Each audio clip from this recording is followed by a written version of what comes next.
ಹಾನಗಲ್ ಸಮೀಪದ 4ರ ಕ್ರಾಸ್ ಬಳಿ 2 ವರ್ಷಗಳ ಹಿಂದೆ ಮಹಿಳೆಯೊಬ್ಬರ ಮೇಲೆ ನಡೆದಿದ್ದ ಗ್ಯಾಂಗ್ ರೇಪ್ ಪ್ರಕರಣಕ್ಕೆ ಸಂಬಂಧಿಸಿದಂತೆ 7 ಆರೋಪಿಗಳಿಗೆ ಸವಣೂರು ಉಪವಿಭಾಗಾಧಿಕಾರಿ ಗುರುವಾರ ಗಡೀಪಾರು ಶಿಕ್ಷೆ ವಿಧಿಸಿ ಆದೇಶ ಹೊರಡಿಸಿದ್ದಾರೆ.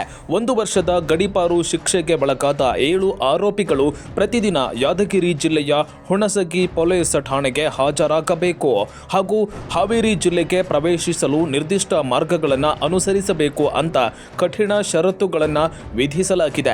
ಸೂರ್ಯಘರ್ ಮುಫ್ತ್ ಬಿಜ್ಲಿ ಯೋಜನೆಯಡಿಯಲ್ಲಿ ಸಾಂಪ್ರದಾಯಿಕ ವಿದ್ಯುತ್ ಮೇಲೆ ಅವಲಂಬನೆಯನ್ನು ಕಡಿಮೆ ಮಾಡಲು ಮನೆಗಳ ಮೇಲ್ಛಾವಣಿಯಲ್ಲಿ ಸೌರ ವ್ಯವಸ್ಥೆಯನ್ನು ಸ್ಥಾಪಿಸಲು ಅವಕಾಶ ನೀಡಲಾಗಿದ್ದು, ಸೌರ ಫಲಕವನ್ನು ಸ್ಥಾಪಿಸಲು ಮನೆ ಮಾಲೀಕರಿಗೆ ಬ್ಯಾಂಕ್ಗಳಿಂದ ಸಾಲ ಸೌಲಭ್ಯದ ಜೊತೆಗೆ ಸಹಾಯಧನವನ್ನು ನೀಡಲಾಗುತ್ತದೆ.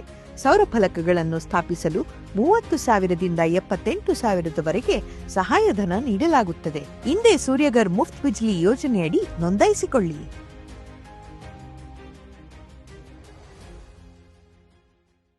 ಇನ್ನು ಗಡೀಪಾರು ಶಿಕ್ಷೆಗೆ ಒಳಗಾದ ಆರೋಪಿಗಳಂದ್ರೆ ಹಾನಗಲ್ ತಾಲೂಕಿನ ಅಕ್ಕಿ ಆಲೂರು ಗ್ರಾಮದ ಅಫ್ತಾಬ್ ಚಂದನಕಟ್ಟಿ, ಮದರ್ಸಾಬ್ ಮಂಡಕ್ಕಿ, ಮೊಹಮ್ಮದ್ ಸಾದಿಕ್ ಅಗಸೀಮನಿ, ರಿಯಾಜ್ ಸಾವಿಕೇರಿ, ಸಮೀವುಲ್ಲಾ ಲಾಲನವರ್, ಶೋಯಬ್ ಮುಲ್ಲಾ ಹಾಗೂ ತೌಸಿಫ್ ಅಹಮದ್ ಚೌಟಿ. ಹಾವೇರಿ ಜಿಲ್ಲಾ ಪೊಲೀಸ್ ವರಿಷ್ಠಾಧಿಕಾರಿ ಅವರು ಕಳೆದ ಜೂನ್ನಲ್ಲಿ ಈ 7 ಆರೋಪಿಗಳನ್ನು ಗಡೀಪಾರು ಮಾಡುವಂತೆ ಸವಣೂರು ಉಪವಿಭಾಗಾಧಿಕಾರಿ ನ್ಯಾಯಾಲಯಕ್ಕೆ ಅರ್ಜಿ ಸಲ್ಲಿಸಿದ್ರು. ಇನ್ನು ಪ್ರಕರಣದ ಹಿನ್ನೆಲೆ ನೋಡೋದಾದರೆ ಮಹಿಳೆಯೊಬ್ಬರ ಮೇಲೆ ಸಾಮೂಹಿಕ ಅತ್ಯಾಚಾರ ನಡೆದಿತ್ತು.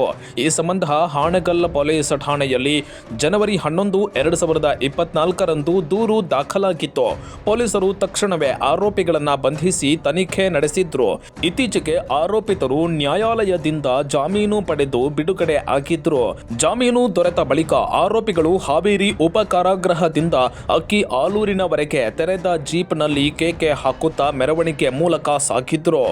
ಜಾಮೀನು ಸಿಕ್ಕ ನಂತರವೂ ಆರೋಪಿಗಳು ತಮ್ಮ ಸಮಾಜಘಾತುಕ ವರ್ತನೆಯನ್ನ ಮುಂದುವರೆಸಿದ್ದರು.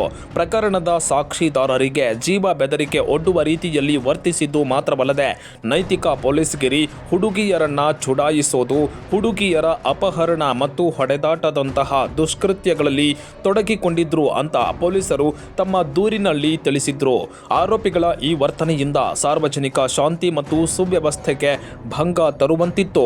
ಪೊಲೀಸರು ಸಲ್ಲಿಸಿದ್ದ ದೂರಿನ ವಿಚಾರಣೆ ನಡೆಸಿದ ಸವಣೂರು ಉಪವಿಭಾಗಾಧಿಕಾರಿ ಶುಭಂ ಶುಕ್ಲಾ ಅವರು 7 ಜನ ಆರೋಪಿಗಳಿಗೆ 1 ವರ್ಷದ ಕಾಲ ಗಡೀಪಾರು ಶಿಕ್ಷೆ ವಿಧಿಸಿ ಆದೇಶ ಹೊರಡಿಸಿದ್ದಾರೆ. ಈ ಆದೇಶದ ಪ್ರಕಾರ ಆರೋಪಿಗಳು 1 ವರ್ಷದ ಅವಧಿಗೆ ಯಾದಗಿರಿ ಜಿಲ್ಲೆಯ ಹುಣಸಗಿ ಪೊಲೀಸ್ ಠಾಣೆಗೆ ಪ್ರತಿದಿನ ಹಾಜರಾಗಿ ಸಹಿ ಮಾಡಬೇಕು. ಅಲ್ಲದೆ ಹಾವೇರಿ ಜಿಲ್ಲೆಗೆ ಪ್ರವೇಶಿಸುವ ಅಗತ್ಯ ಇದ್ದಾಗ ಮುದ್ದೇಬಿಹಾಳ, ಹುನಗುಂದ್, ಗದಗ, ಹುಬ್ಬಳ್ಳಿ ಮಾರ್ಗದ ಮೂಲಕವೇ ಬರಬೇಕು ಎಂಬ ಕಠಿಣ ಷರತ್ತುಗಳನ್ನು ವಿಧಿಸಲಾಗಿದೆ.